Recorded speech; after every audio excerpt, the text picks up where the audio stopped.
За сайн байцгаана уу эрхэм хүндэт үзэгчтэй. Манай хүүхэд шугсан их өргөөний эзэн нэвтрүүлгийн маань ээлж дугаар эхлэх гэж байна. Өнөөдрийн дугаараар бид мөн л хүүхэд шугсан их өргөөний эзэд болох багш нарын маань төлөөлөл урагдсан ирсэн байгаа.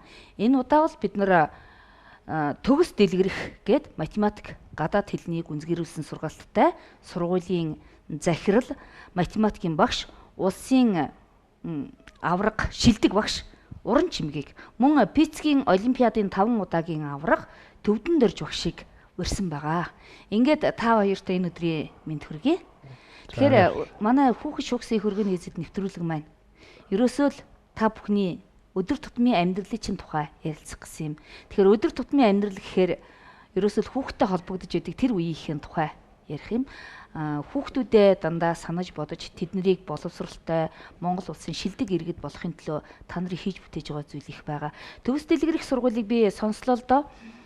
Сүүлийн хэдэн жил улсын олимпиадад дандаа төрүүлж байгаа бас юуны эсэлтийн шалгалтанд дандаа ихний байруудад хүүхдүүд нь ордгоо гэж сонссон юм. Тэгэхээр энэ талаараа нь голчилж ярина. Гэхдээ би Уран Чимэг багштайгаа эхлээд ярья гэж бодож байна. Уран Чимэг багшийг бол маш сайн математикийн багшаа. Дундгуй аймгаас гараагаа эхлээд математикийн гүнзгийрүүлсэн сургалтын ангийг удирдаад олон шавнар нь математикийн чиглэлээр суралцаад инженер эрдэмтэд болсон, гадаад дотоодод докторийн зэрэг хамгаалсан гэсэн. Тэгэхээр ер нь яагаад энэ мэрэгжлийг өнөөдөр тэгээ бүр энэ мэрэгжлээ эзэмшээд хувийн сургууль байгуулад ингэ явж байна л да. Тэрнээс яриага эхэлчихв. За баярлалаа. Би 1985 онд Монгол Улсын их сургуулийн математикийн ангийг төгсөөд тэгээ өөрийнхөө төрөлх нутаг Дундгуй аймагт очиж багшилсан.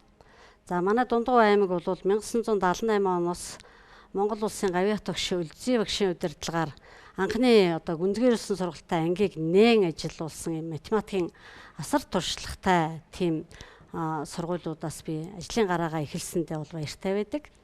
Тэгээд математик бол хүүхдийн сэтгэлгээг хөгжүүлдэг, хүүхдийг төсвөр хатуужилтай болгодог. Математикт суралцах нь бол амьдралдаа тэр хүүхдийн олж авсан боловсролуудын дотроос хамгийн өндөр нь байдаг болов уу гэж би боддог. За би ажлынхаа хугацаанд бол 1992 оноос эхлэн анхны математикийн гүнзгий сургалтын ангиа төгсгсөн байдаг юм. 92 он, 98 он, дараа нь 2001 оноос өнөөдрийг хүртэл жил дараалан төгсөлт хийж байна. За миний ажлын гол онцлог бол хүүхдүүдийн тэр гэгээлэг орчинд байж хүүхдүүдтэй эрдэм мэдлэг олгож өөрөө бас өсөж боловсрч байх энэ бол миний амьдралын чиг шугам болчихсон юм. За тэгээд бид нар 1997 онд бас Өлзий багштайгаа бас Жаргал сайхан багш, Самдан Баринлаа багш, Төвдөн багш нарынхаа хамтаар Дундгуй аймагтаа математикийн гүнзгийрүүлсэн сургалттай улсын анхны сургуулийг бас үүсгэн байгуулсан. Бас 2001 оноос эхлээд Улаанбаатар хотод математик гадаад хэлний гүнзгийрүүлсэн сургалттай төгс жаргалант дэлгэрэх сургуулиудыг үүсгэн байгуулж ажиллаж агаад 2009 оноос эхлэн Улаанбаатар хотын Баянзүрх дүүрэгт математик гадаад хэлний гүнзгийрүүлсэн сургалттай төгс дэлгэрэх сургуулийг бол үүсгэн байгуулад 16 дахь хичээлийн жилийг бол үргэлжлүүлээд явж байна. За энэ хугацаанд манай шавнар маань 2006 оноос эхлэн улсын хэмжээнд зохион байгуулагдсан эсэлтийн ерөнхий шалгалтанд бол математикийн хичээлээрээ улсад эхний 5 байрыг бол тасралтгүй эзэлж байгаа. За энэ маань бол манай сургууль хамт олонны багш нарын маань чадварлаг болсон хүчний тэгээд шавнарын маань бол хичээл зүтгэлийн их том илэрлэл гэж би боддог.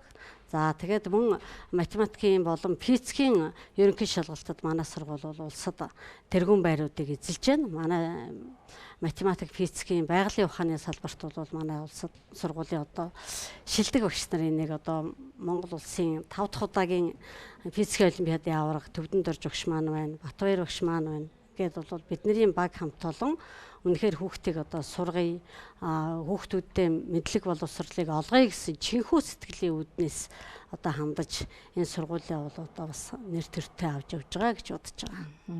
Тэгээ би сонссолдоо ер нь Улаанбаатар хотод ч улсын хэмжээнд ч төгс дэлгэрэх сургууль рейтинг их өндөртэй байдаг. Ялангуяа байгалийн шинжилэл математик чиглэлээрээ гаргууд байдгаа гэсэн. Тэгэхээр физикийн хичээлээр бол бас л яг адилхан юм байна л да. Тэгэхээр физикийн олимпиадын 5 дахь удаагийн аварга болох нь тун саяхан хэдхэн өдрийн өмнө цолоо авчиад байгаа юм шүү дээ. Тэгэхээр танд баяр хүргэе. Тэгэхээр хүүхдүүд маань ер нь эцэг эхчүүд ч гэсэн физик, математик хоёрыг салшгүй холбоотой ойлгодог л доо. Тэгэхээр математикт сайн хүүхэд физикт сайн байна гэж үздэг. Гэтэл физикт сайн хүүхэд бас математикт сайн энэ заавал уялдаа холбоотой байна уу? Эсвэл бас нэг сонголт энэ төр гэж давуу тал энэ төр гэж байна уу? Ер нь физикийн шинжлэх ухааны талаар, өөрийнхөө зорилгын талаар, амжилтын талаар. Математик, физикийн шинжлэх ухаан ерөнхийдөө хоорондоо холбоотой л доо. Одоо жишээлбэл физикийн шинжлэх ухааныг судлахад математик аппарат, математик маш хэрэгтэй байдаг. Мөн бас физикийг судлаад ингээд ирэхээр хүүхдийн бас тарих одоо задарч цаашдаа бас математикийн бодлого бодох ч гэдэг юм уу, эсвэл бусад байгалийн ухааны хичээлүүд хийхэд энэ хоёрыг хооронд нь ингээд хослуулж явсан хүүхдэл одоо өнөөдөр маш амжилттай явах тийм боломжтой байгаа. Тий. Тэгээд одоо ирээдүйд том сайн инженер болоход энэ хоёр хичээл ерөнхий гол үүрэг гүйцэтгэж байна л да. Тий. За тэгэхээр саяхан олимпиадын аварга боллоо гэж байна. Энэ олимпиадынхаа тухай цусгаан дүрдчих уу? За сая Улаанбаатар хотод боловсролын их сургууль, Шинэ Монгол дээд сургуулийн энэ хоёр дээр улсын физикийн 28 дугаар олимпиад зохион байгуулагдлаа. За миний бие энэ олимпиаданд одоо багш нарын төрөлд 8 дахь удаа 9 дахь удаа оролцож байна. Тий. Тэгээд амжилт гэвэл өмнө нь 5 удаа төрүүлж 2 удаа мөнгө, 2 удаа хүрэл медаль авчихсан. Тий. За баяр хүргэе. Тэгэхээр урнаа би ингэж бодоод байна л да. Танах бол математикт үнэхээр сайн сургууль, сайн шавнартай бас Улаанбаатарын ер нь Монголын хамгийн шилдэг багш нар танад цуглдсан юм болоо гэж би энэ танилцуулгаас чинь хараад тэгж ойлголоо. Тэгэхээр захирал хүний хувьд бол бас энийг зэрэг авч явна гэдэг ямар хөө байдаг вэ? Ачаалтаа юу? За ер нь бол яхаа хүүхдийг бол одоо ер нь таалбараар нь хөгжүүлэх боловсролын бодлогын чиг үндсэн үүрэг болчихсон байгаа. Тэгтээ зэрэг бол математикт сайн хүүхд бол бас дээрэс нь физиктэй сайн байх, байгалийн ухаандаа сайн байхаас гадна гадаад хэлүүдэд төлхөө сайн байх юм бол бас гадаад одоо өөр орнуудын хөгжилтэй орнуудын боловсролыг эзэмших тэр нөхцөл суурь нь бол бүрдэх ёстой. За тэр утгаараа бол манай англи хэлийг болон япон хэлийг одоо гүнзгийрүүлсэн суралцж байгаа. За тэгээд энэ суралцахад бол хүүхдүүд маань одоо нэх айхтар тийм бэрхшээл тулгардаггүй. Аль алийг энэ тэнцүүхэн аваад яваад идэг. Ингээд бодохдоо зэрэг хүүхд гэдэг маань бол хөгжүүлж чадвал ямар ч талаараа бол хөгжиж чадах юм аа, боловсролыг эзэмшиж чадах юм аа гэдгийг бол бас харуулж байгаа юм. Тэгээд би нэг юу дуртай л да. Хүүхэд бол ер нь одоо асаах ёстой дэнлүү болохоос дүүргэх ёстой сав биш ээ. Тэгээд хүүхдийг бол бүх боломжтой бүх талаас нь л хөгжүүлж байя гэж одоо тэр л бодлогыг бид нар баримталж энэ одоо сургалтаа явуулдаг. Нэр тийм мэдлэг болгоныг дуртайч бай, дургуйч бай уутлуулад хүчээр ингээд сургаад байхаас дур сонирхлын төрүүлж иж бадрааж асаах гэдэг бол ер нь үнэн бах. Тэгээд энийг чаддаг хүний нэг гэж би бодоод байна л да. Тэгээд энэ миний өмнө нэг сонирн байна л да. Энэ элсэгчдэд зориулсан сонирн юм шиг байна. Тэгээд энэ дээр бол танай сургуулийн тухай, та нарын ярилцлага гарсан байна. Сүүлийн хэдэн жил бол одоо нөгөө хүүхдүүдийн маань элсэлтийн шалгалтын манлайг танах дандаа манлайлж авч явж байгаа аврах сургууль юм ба штэ. Тэгээ Мөнхбат гэж хүүхд бол өнгөрсөн жил бас яг энэ чиглэлээрээ тэргүүлсэн юм байна. Ерөнхий эсэлтийн ерөнхий шалгалтанд хамгийн өндөр амжилт гаргасан гэж байна. Тэгэхээр энэ бол бас нэг сургах заах аргын онцлог байдаг байхаа гэж бодож байна. Тэгэхээр одоо бол яг нэг эсэлтийн шалгалтын тухай ярьдаг гэрт одоо сургууль дээр анги дээр ерөөсөө ярьж байгаа өрнөж байгаа зүйл энэ баг. Тэр энэ жил бол цөөхөн хүүхд бас төгсөж байгааг сонссон юм байна. Танах яаж бэлддгийг, танах нэг дандаа хүүхдүүд чинь эхний 10-д ороод байдгийн сургууль чинь тийм чанарлаг байдгийн нууц бас баг зэрэг үзэгчтэйгээ хуваалцчих зөвлөгөө бас юу байна вэ?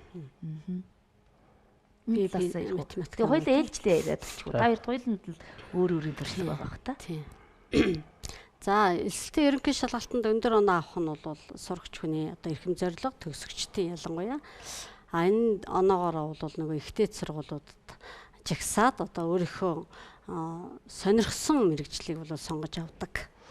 За энэнд бэлтгэхийн тулд ямар тохиолдолд хүүхэд одоо амжилт гарах вэ гэхээр элсэтийн ерөнхий шалгалтанд бол өнөөдөр бэлтгэхгүй.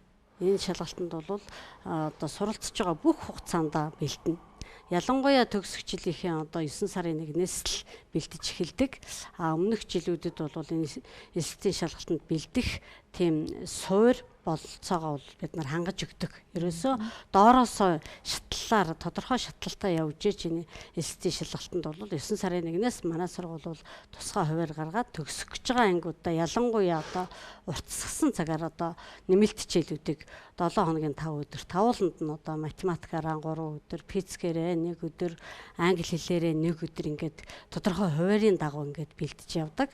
Дээрэс нь хүүхдүүд маань бол мэдлэгээ маш их тийм одоо энэ бол миний юм те, энийг бол одоо би л сурах ёстой юм гэсэн байдлаар хүлээж авах, тэрийг одоо танил болон танил биш орчинд би яаж энийг одоо хэрэгжүүлж чадах вэ, хэрэглэх вэ гэдгийг одоо ухамсарын төвшөнд энийг бол их ойлгосон байх хэвээр. Тэгээд бидний одоо бодоод байгаа бидний ажлын туршлагаас ингээ харахад ямар хүүхд амжилт гаргаад байна вэ гэхээр багш сурагч хоёрынхаа хөдөлмөрийг ойлгосон, харилцан бие биенээ хүндэтгсэн ийм нөхцөлд л одоо энэ боловсрол олгох энэ ажил бол ерөнхийдөө бас их хүнд ажил шүү дээ тий.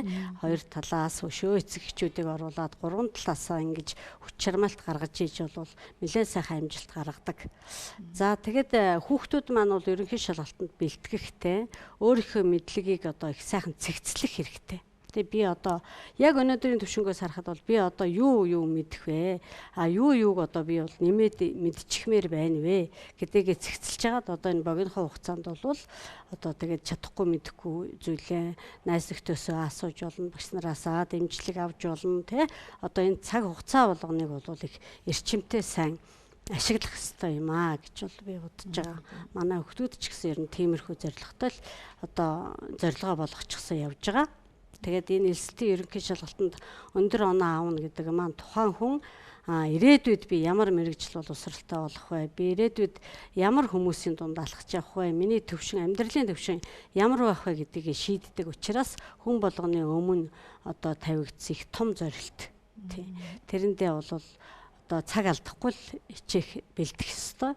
Юмыг мэдлэгийг бол жоохон гэж голж болохгүй, тэрийгээ улам лавшруулж, тэрийгээ улам өсгөж ингэж одоо ажилласан тий, тууштай ажилласан хүүхдэл бол ер нь амжилт гаргаад ах шиг байна. Ерөнхийдөө бол танаа зарчим юм байдаг. Тэгэхээр багш бол яг физикийн чиглэлээр л бэлддэг юм үү? Тэгэхдээ бас нэг яг физикээр би яг эсэлтийн шалгалтанд орноо. Ер нь цаашдаа физикийн чиглэлээр явнаа гэж байгаа хүүхдүүдэд бас нэг өөрийн аргаар ерөнхий сургуулийн зорилгоос гадна хувийн бас нэг юм байдаг бах та. За тэгээд ерөнхийдөө физикээр шалгалт өгч байгаа хүүхдүүд би түрүүнд хэлсэн. Ерөнхийдөө тийм инженер чиглэлээр суралцах цаашдаа тэргээр ажиллах тийм чиглэлийн хүүхдүүд байдаг. Тэгээд хамгийн гол нь нэгдүгээрт хүүхдүүд маань тухайн хичээлдээ нэгдүгээрт одоо дуртай байж одоо яг миний одоо анзаарснаар илүү их одоо суралцж чадчихна л да. Тэгэхээр ерөнхийдөө тэр тухайн нөгөө мэрэгжлийн эхлээд нэгдүгээр тайлбарлаж өгнө. Одоо юу хийдэг хүн болох уу? Ер нь инженер гэж яг юу юм? Тэгээд дараа нь одоо ерөнхийдөө одоо инженер болохын тулд одоо физикээ сайн сурах хэрэгтэй. Тийм учраас физикийн хичээлд нэгдүгээрт өөрөө одоо хичээх хэрэгтэй. Харилцан хоёр талаасаа багш сурагч хоёр.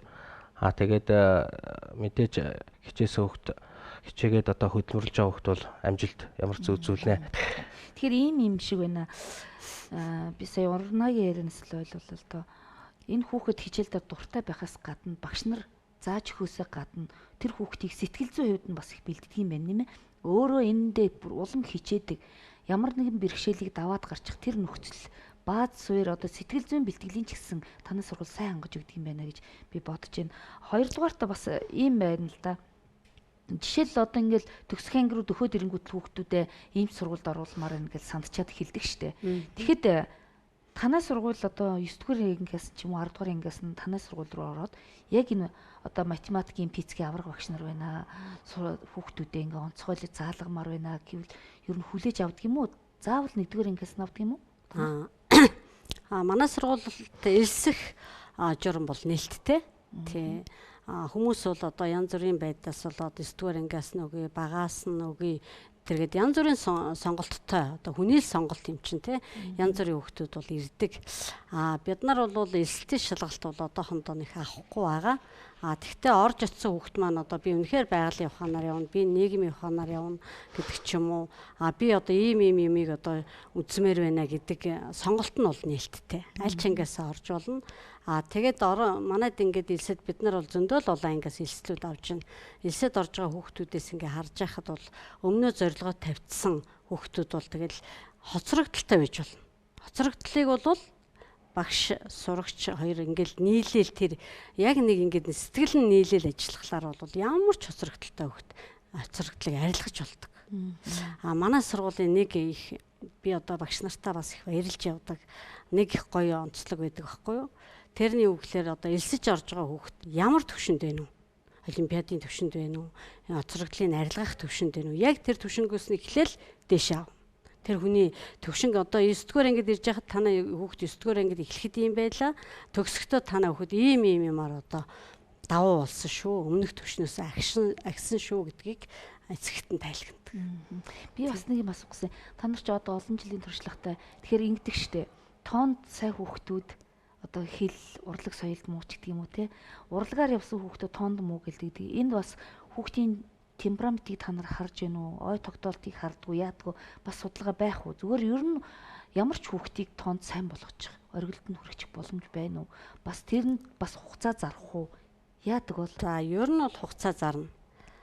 Ер нь л бол одоо математик гайгүй эзэмшүүлчих боломж ер нь байдаг юм.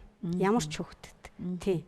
Тэрэнд юу нөлөөлөв гэхээр яг тухайн хүүхдийн төвшин нөлөөлнө. Төвшин гөөсөө хамаарч хугацаа нь янз бүр харилцан адилгүй байна. Дээрэс нь миний одоо бодоод байгаа юм бол одоо тэр хүүхдийн архиц гаргахад өөрсдийнх нь сэтгэл зүйн байдал их нөлөөлдөг тий. Энэ одоо бас юу яаж байна? Сургуулиуд пицгийн хичээлийн ийм лабораторитой болж ийн гэж сонссон. Пицгийн хичээл чинь бол ер нь амьдрал баха. Тэгээ одоо ялангуяа шинжлэх ухаан хөгжсөн, бүх юм одоо цахилгаанжсан, техникчсэн байгаа үед бол пицгийн хичээл баг амьдралын хэрэглээ болцсон.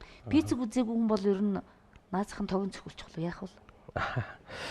За яг хаа тэгээд мэдээж л одоо физикийн хичээлийг одоо онол туршлага хоёр дээр л хамтарч одоо ажиллана л да. Тэгээд одоо лабораторийг мэдээ заавал хүүхдүүд одоо үзүүлж одоо хамгийн энгийн хэлхээ багжуудыг өгсөрч одоо ядаж багжаа хараад таньдаг байх тийм ээ.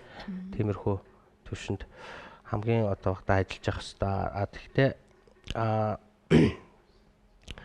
ерөнхийдөө бол одоо ингээд улсын одоо ерөнхий шалгалтаа тий тэр бол ерөнхийдөө нөгөө туршлагаар авах бас тийм бололцоо муу байдаг учраас харцсангуй онлыг бас төлөхөө одоогийн байдлаар бол заагдж байгаа. Ер нь улсын хэмжээгээр туршлагыг бол ерөнхийдөө олимпиадын чиглэлээр тиймэрхүү чиглэлээр л ерөнхийдөө хийгдэж байгаа. Танай сургууль бол ер нь элсэлтийн шалгалтанд бол ер нь манлайлал өөрийн туршлагатай болсон юм ба штэ.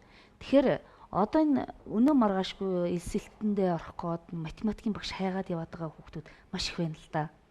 Бараг тэр чиглэл ер нь математикийн чиглэлээр шалгалт өгөх их олон сургууль гэдэг юм шиг ба штэ тий. Тэгэхээр энэ хүүхдүүдэд ойрын хугацаанд танах тусламж өгөх боломж байдаг юм уу?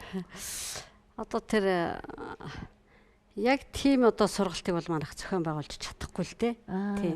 За яг тухайлсан одоо ер нь бол манай багш нар дээгүүр одоо чөлөө цагийг нь ашиглаад хичээл заалгая энэ төр гэсэн хүүхдүүд хандаад бас зарим нэгэн хүүхэд нь ч бол тусламж дэмжлэг аваад ингээл явж л идэгий. Зүгээр нь одоо бид нар үнэхээр нэг энэ л сэдвийг ойлгохгүй юм шүү. Энийг нэг одоо хэлээд өгөөч гэд одоо хөөрхөн баг бүрдүүлчихэд нэг одоо хүрээд ирье гэд одоо заалгая гэх юм бол нэг айхтар дургуйцахгүй. Тэгтээ тэр хүнд одоо бүр ингээл одоо дуустал чинь бид нар дэмжлэг тусламж үзүүлээд ингээд явна гэдэг бол одоо бас арай байж болохгүй л дээ. Математикийн шинжлэх ухааныг заахад бас тодорхой хугацаа ганц 2 сарын дотор зүгээр бүгдийг өгч чинь гэж байхгүй. Тэгэхээр ер нь бол танад бараг ер нь энэ чиглэлээр явъя гэвэл 1-2 жилээс та нартай холбогдох. 1-2 жилийн өмнөөс та нартай холбогдох юм бол бас нэлээд ахицтай байх боломжтой юм байна тийм ээ. Тэгэхээр бас танаас сургууль төгс дэлгэрэх сургууль ч одоо Баянзүрх дүүрэгт байгаа шүү дээ. Өөрийн сайхан байртай тий. Таных бас монгол хэлэндээ бас муугүй сургууль гэж би бодоод байна л да. Нансалмаа огч танай сургуулийн багш. Тэгээ Нансалмаа огч чинь бүр шавнар нь ангиараа улсын олимпиадад төрүүлдэг. Та нар бүгдээр шавнараа дандаа олимпиадын аваргууд болгоцсон. Саяхан өөрөө бас урагдаад олимпиадын шүүгчээр ажиллаж байгаа байсан. Тэгэхээр монгол хэлнийхээ чиглэлээр бас олимпиадад бэлдэнэ гэдэг бол энгийн сургалт биш ухаа гэж бодоод байна. Энгийн зааж байгаад олимпиадад оруулаад идэг юм уу? Тэр талаараа бас нэг сонирхол болох. Ер нь бол манай сургууль чинь бол юу штэ. Баянзүрх дүүргийнхээ олимпиад, математикийн олимпиадын аварга. За тэгэл нэрт математикч инх болдын нэрэмжтэй олимпиад, Өлзий өгшөө Монгол улсын гавьяа төгш Өлзий өгшийн нээлттэй олимпиад. За тэгээд дүүргийн олимпиад энтерт бол бас хүүхдүүдээ бэлдэж оролцуулна. Бас дүүргийн олимпиадын аварга болж ялаа. Тэр нэрэмжтэй олимпиадуудаас бол эхний байруудыг нэлээд одоо эзэлдэг. Бас олимпиад тал руугаа ханднаа. Олимпиадтаа бол яг тухайн ангийнхаа сурагчдын одоо математик дур сонирхолтой, тэгээ олимпиадын бэлтгэл сайтай тийм хүүхдүүдээ бол оролцуулдаг. Нансалмаа өгчдөр чинь бол хоёулаа нэг дор ажиллаж исэн. Энэ сургуулийг үүсгэн байгуулсан хоёр хүн. Манай бас нөгөө захирал маань. Тэгээ Нансалмаа өгшийн бол залуу багтаа одоо дундгов нутагтаан бол бас их том хөрөнгө оруулалт хийсэн. Улсын олимпиадын монгол хэлний олимпиадад аварга ангийг төрүүлж байлаа. Аварга шавнараа төрүүлж байлаа. Тэр шавнараас нь бас монгол хэлний багш болцсон энэ төр хөлт байдаг. Тий. Тэр утгаараа бас бид нар чинь монгол хэл рүүгээ бас анхаарал тавина, сайхан бичдэг, анги хамт олон бүрдүүлнэ. Одоо олимпиад одоо хүүхдээ бэлтгэж оролцуулахыг шавнараасаа шаардна. Ингээл одоо бас тал талаараа ер нь одоо манай сургуулийн үндсэн бодлого бол хүүхдийг боломжтой бүх талаар нь л хөгжүүлэх. Тий. Ямар боломж вэ? Тэрүүгээр нь л хүүхдийг хөгжүүлэх. Тийм л бодлогыг одоо барьж авдаг та. Тэгэхээр би бас яг энэ цаг хугацаанд бас нэг иймэрхүү болцсон юм. Ингээл автобусанд ч явж исэн, гадуур явж исэн ч одоо шалгалтанд бэлдэн, ээж аав нь ч гэсэн хүүхдээ хөш унш одоо л ухаарсан те шалгалтанд бэлдэн чи орой суу гэлдэгдэг. Тэгэхээр уйлрал цаг үе нь болцсон учраас би та хоёрт бас нэг та хоёрт их сонин асуулт байж магадгүй юм. Гэхдээ би бас нэг юм түргэн тусламжийн асуулт асуух гэдэг юм л да. Яг одоо конкурс бэлтгэх гэдэг чинь хүүхдүүд маань. Одоо бүр ингээд 12 жил болсон шүү дээ. 11 жил сайхан ингээд дураараа явцсан. Бас шинэ жил болтол нэлээд дураараа явцсан. Одоо л ухаарчаад байгаа хэдэн хүүхдүүд бас математик физикээр хөх гээд байгаа хүүхдүүд бас манайхаа үзээ сууж байгаа хэл та. Яг тийм үед яг ихний хэмжээнд бас энэ эсэлтийн шалгалт өгье гэвэл одоо хамгийн амархан өөрийгөө зөв зохицуулаад баггүй хугацаанд юм сурчих ямар арга байдгийг. Тийм арга байна уу? Одоо юу л та? Яг бэлэн томьёогоор боддог тийм бодлогод бол бас байна. Томьёогоо мэдчих яхад, чанараа мэдчих яхад. Тэгэхээр хүүхд бол ямар ч байсан гэсэн өөрийнхөө одоо энэ 10 жилийн стандартын хэмжээнд хэрэглэгдэж байгаа тэр томьёо тодорхойлт чанаруудыг ядаж чи өөрийн болгочих хэрэгтэй. Тухайлсан одоо том одоо олон томьёотой тригонометр гээл салбар байж л байдгийн тэр энтрийн томьёонуудыг бүр бэлэн чэйжилсэн байдаг байхгүй юу. Тэгэл бодлогоо хараад энэ томьёо бодлого ч тэр томьёоны бодлого байна штэ гээл ерөөсө шууд томьёог нь ашиглаад бодчихдог. Тэр байтугай тэр ерөнхий шалгалтын материал дээр чинь урд талд нь томьёон тавиад байдаг байхгүй юу. Хэрвээ тэр томьёог чэйжилсэн ганц нэг бодлогон дээр хэрэгжилчихсэн тийм хүүхдүүд бол өнөө томьёо чи энэ байна. Тэрэнд харгал ариалагдаж байгаа бодлогууд нь энэ байна шүү гэд бас нэг тийм анхаарч боломж байдаг. Тэгвэл манай үзэгчид ээж аауд ч гэсэн анхаарахад те хамгийн эхлээд томьёогоо одоо богино чанараа тий тэрийг бас мэддэг байхаар хэрэгэлдэг бас аргаа мэддэг те зүгээр жийжлэхээс гадна тэгвэл ядаж бас эхний арга хэмжээ те цаашаа бэлэн томьёоны бэлэн одоо нөгөө хүүхдийн одоо энэ одоо 10 жилд сурахтаа л юу мэдчихв гэдгийг шалгах гэж байгаа учраас айхтар өндөр төвшний бодлого их олон биш шүү дээ. Тэр 20 хэдэн бодлогон дотор чинь хүн хараад томьёо мэддэг хүүхдүүд шийдчихэр бодлогонууд бараг 10-аад байдаг байхгүй юм. Ер нь ингээд олон жил та нар энэ шалгалтын материал харж исэн тийм айхтар хүүхдийн дундаж хэмжээнд сэтэрсэн юмнууд ирэх үү? Ер нь дундажийн шалгалтууд ирдэг юм уу? За математикийн хувьд бол яхав ер нь л одоо мэдлэгээ те чадвар олгоод тэгээд одоо танил дэвш орчинд яаж хэрэгжилж байна вэ гэдгийг шалгадаг нэг бас нэг 7-8 бодлого бий. Нөгөө нэг 10 хэдэн бодлого нь бол хүүхдийн стандартын төвшингийн л бодлогонууд. Ер нь 20-д бодлого ирчих юм уу тий? 20 гарын нодин бол 30 гаргаж ирсэн. Нодингийн бодлогонууд энэ төр бол миний хэлээд байгаа тэр яг цэвэр томьёо ашиглаад гаргачих бодлогонууд бол зөндөө байсан. Физик чинь бас дандаа л томьёотой байдаг шүү дээ. Бас л тэрийг л мэдчихвэл болох уу? Тий. Физик бол ерөнхийдөө физикийн юу бол харьцангуй стандартын бодлогод 1-2 үйлдэлийн гэдэг нэг томьёо эсвэл 2 томьёо ашиглах тиймэрхүү асуулт бодгоо. За асуултууд нь бол ерөнхийдөө уншаал тэр физик одоо зөв тогтолыг ажиглаж байгаа л тийм ерөнхий бас логикийн асуултууд бас маш их байдаг. Энгийн одоо ямар ч хүн хариулчихаар тиймэрхүү зүйлүүдийг бас сайн анзаарч хийвэл бас Төхөмтэй байх нь тий. Төхөмтэй байх тий. Тэгэхээр ер нь бол багш нарын хувьд боддог байлгүй дээ. Та нар чинь цаг наргуул хөдөлмөрлөл зүтгээл хүүхдүүдийг төгсөх ангид нь аваад ирдэг. Гэтэл нөгөө хамаг сэтгэл зүтгэлээ гаргасан яг өөр чинь шав биш ч гэсэн сургуулийн хүүхдүүд бүх багш нар л тийм байж идэл шалгалт үеэр зөндөө хүүхдүүд унчлаач гэх юм уу. Тэгэхээр бас жоохон сэтгэл дундуур эмзэглэх үе гардаг бах те. Тэгэхэд бол баг энэ зөвлөгөө бол хамгийн дэм тус болох байх л гэж би бодоод байна шүү дээ. Тэгэхээр математикийг бол хүмүүс хэцүү гэж ярьдаг шүү дээ. Гэтэл математикт бүр сэтгэлээ өгсөн хүмүүс гэж байдаг. Тэрний нэг нь би одоо урнаа гэж бодоод байна шүү дээ.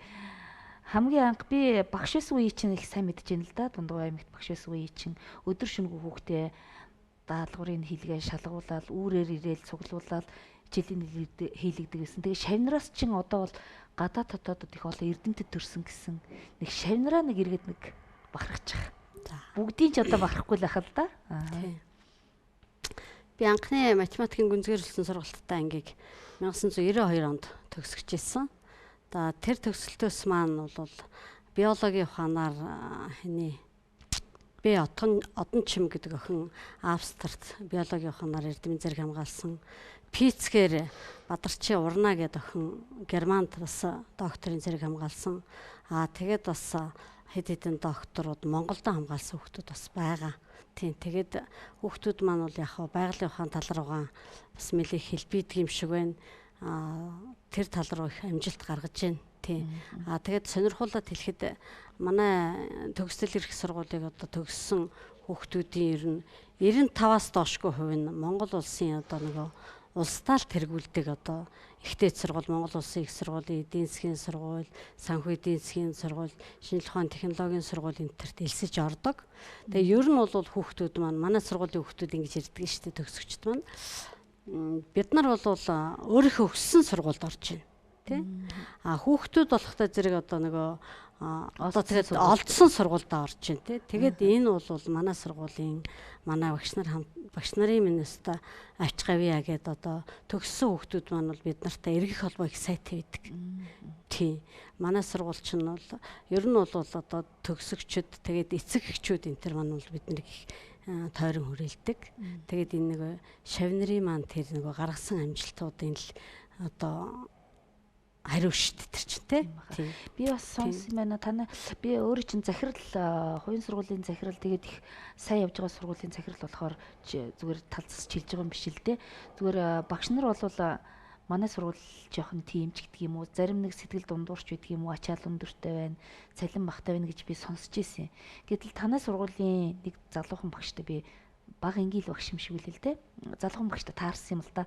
Яг танай сургууль гэж бодоогүй юм. Тэгээ ярьж исэн чинь манай сургууль багш нарын их дэмждэг, нөхцөл боломж маань их сайхан, хүүхд сурахад их тайван байдаг юм а. Би өмнөх сургуулиас илүү сэтгэл хангалуун байна гэд танай сургуулийн тухай бүр асуугаагүй байхад өөрөө ярьсан байхгүй юу. Тэгэхээр энэ бол та нарын зүгээр ажлын чинь амжилт тий нэг багшийн чинь зүгээр сайхан халуун дулаан сэтгэл юм байна бодсон. Тэгээд тэр үндсэн дээрээс ер нь баг өрсөе өөрөө чинь.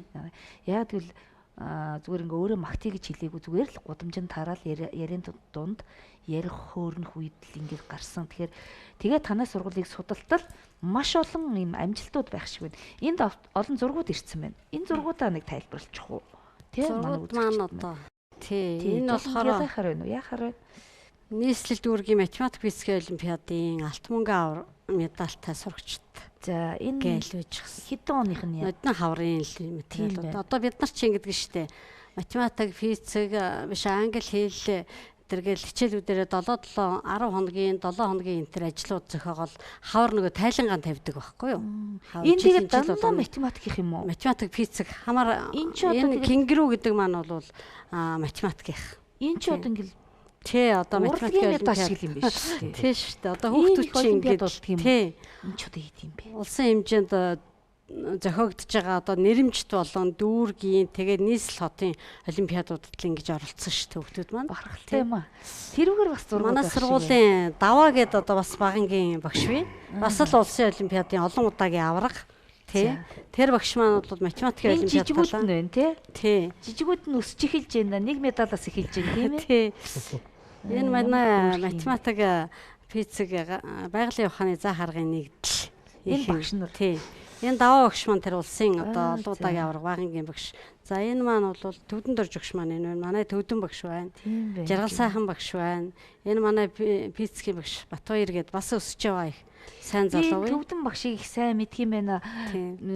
Одоо энэ чи юу лээ нэг хүүхдүүдийг бүр усан онгоц зохион бүтээх зохион бүтээх талаар нь тэр их хөгжүүлсэн багш байна тий. Улстай тэр манай энэ баг хамт олон л одоо манай сургуулийн математик боловсролыг авч явж байгаа. Тий. Улстай нэртэй багш нарыг та нар цуглуулсан юм биш үү? Сайн багш нар би. Манай багш нар бас ер нь бол ажилдаа их сэтгэл хангалуун байдаг байх гэж боддог. Тэр залуу багшд би бас их баярлалаа. Бид нар боломжих хаяраар бас багш нарыгаа ажил төрлийн зүгээс нь болон одоо амьдрал ах бай аль одоо талаас нь те дэмжиж тусалж ажиллаж явахыг хүсдэг. Нансалмаа багшдэр чи хоёулаа л одоо багшийн одоо ширээнээс гарсан хүмүүс учраас те багш нартаа бол одоо сэтгэл зүрхээрээ хандахыг эрмэлцдэг.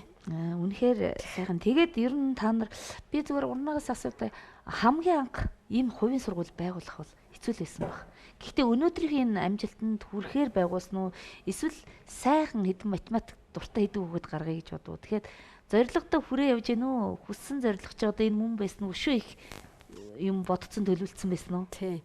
Гэхдээ анх сургууль байгуулахад чинь бол яхав нэг сайхан сургууль байгуулчих. Математик дур сонирхолтой хүүхдүүдийг одоо нэг тийм жинхэнэ математик дур сонирхолтой хүүхдүүдийн анги бүрдүүлээ. Одоо бид нар ч нөгөө гүнзгий ангид заахтай зэрэг чинь хүүхдүүдийг өөрөө математик дуртай болчихдөг юм байна.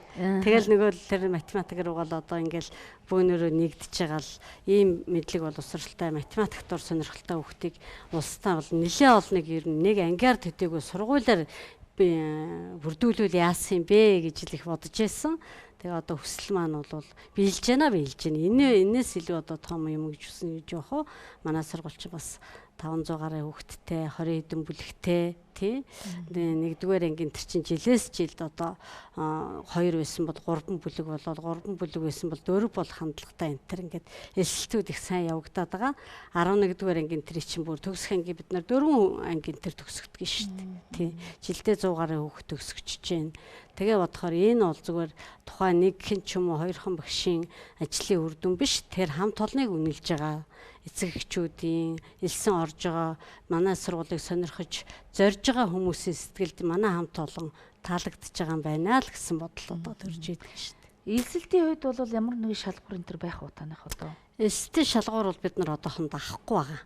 Сонирхсан хүүхдүүд орж болно. Тий. Нэгдүгээр ангийн одоо эсэлт эхэлсэн үгүй? Эсэлт эхэлсэн. Сая бид нар бэлтгэл нэг хэд хоног гэж яхаа хичээлүүлчихлээ. Дараа нь эсэлтээ авж гин. Ерөнхийдөө бол эсэлт бол нээлттэй байдгийг. 9 сарын 1 хүртэл. Нэгдүгээр анги бол бүр ч одоо нэг шалгаад байдаг. Харин төгсөх ангиудаа бол бас нэг жоохон эрен бэлмээр одоо байгалийн ухаан дур сонирхолтой хүүхдүүдийн нэг явуулдаг ч юм уу тийм байдлаар төгсөх гээд 12 дугаар ангидаа ирж байгаа хүүхдийг бол шалгачихъя. Тэгээд бид нарын бэлтгэлд бас их хэрэг болдог. Дундаас дэш төвшний хүүхдийг бол бэлдээ явчихад өөрөө ёстой сонирхсон сургууль аавна. Дундаас доош нь бол нэлээд их хүч хөдөлмөр шаардж ийлээ. Зорьсондоо хүрнэ. Тийм. Тэгээд ёстой нэг боловсрал гэдэг чинь бас нэг хүн өөрийнхөө ямар шанаг байна тэрүүгээрээ утгана гэдэг чинь бол бас боловсралд нөлөөлж лээ. Тийм юм аа. За ингээд маш их баярлалаа. Би бүр зорж ирсэн юм. Тэгэхээр үзэгчид маань энэ өнөөдрийн яриа та бүхэн таалагдсан байх. Таны хүүхдэд, таны хүүхдийг сургахад, та хүүхдэд анхаарал тавихад энэ ярианууд бас онцгой нөлөөтэй хэрэг болох байхаа гэж бодож байна. Мөн сургууль төгсөж байгаа хүүхдүүдэд, багш нарт, эцэг эхчүүдэд энэ сайхан сургуулийн эрдэмтэн багш нар хурж ирж өөрийнхөө зөвлөгөө, өөрийнхөө туршлагаас ярьсанд та бүхэн таалагдана гэж би бодоод хүүхэд өгсөн их өргөөний эзэд, жинхэнэ хүүхэд өгсөн их өргөөний эзэд зорилгоо биелүүлж байгаа та бүхэнд баярлалаа. Тэгэхээр хинд юу хийж байгааг нь мэдэгдэхгүй ч хүүхдэд оюуны эрдмийн түлхүүрийг атгуулж яадаг багш нартаа баярлалаа. Тэгээд тэр эрдмийн түлхүүрийг бол хүүхэд гартаа барьж байгаагаа өөрөө мэдэхгүй ч та бүхний зааснаар нэг зүйлийг нээгээд эрдэм чамдаа явж яадаг ийм оюунлог хүүхдүүдийг төрүүлж яадаг Монголын ирээдүйг сургаж хүмүүжүүлж байдаг эрдэмтэн багш нартаа баярлалаа. Мөн төгс жаргаланд сургуулийнхаа нийт төгс дэлгэрэх сургуулийнхаа нийт хамт олонд нийт багш нарт нь энэ мундаг хүүхдүүд нь бас улам их амжилтыг хүсье. Тэгээ энэ миний өмнө дөнгөж сая энэ нэг оюутны хавар гэдэг нэг урилга ирлээ л дээ. Тэгэхээр багш нар маань тэр болгон завгүй байдаг байх. Гэхдээ оюутнууд сурагчд гэсэн тийм зүйлүүд нэг хоцроод байдаг байх. Энэ нэг олон улсын Монгол ургадны наадам болж байгаа юм байна оюутны. Энэ урилгыг та хоёрт үгүй зав байдаг болвол очиод бас гадаадын өөрийнхөө орны оюутнуудын хийж бүтээж байгаатай зав байв сонирхоод үзчихнэ зэ гэж урилгыг нүгий. Ингээ та бүхний эрдмийн их зам, эрдмийн их оргил руу чин хүүхдүүдийг төрүүлэхээр бүтээж сургаж байгаа та бүхэнд улам их амжилт хүсье. Монголын ирээдүй улам боловсралтай, хүмүүжилтэй, соёлтой байх болтугай гэж өрөөгөөд өнөөдрийнхөө нэвтрүүлгийг өндөрлөё. Та бүхэнд баярлалаа. За баярлалаа.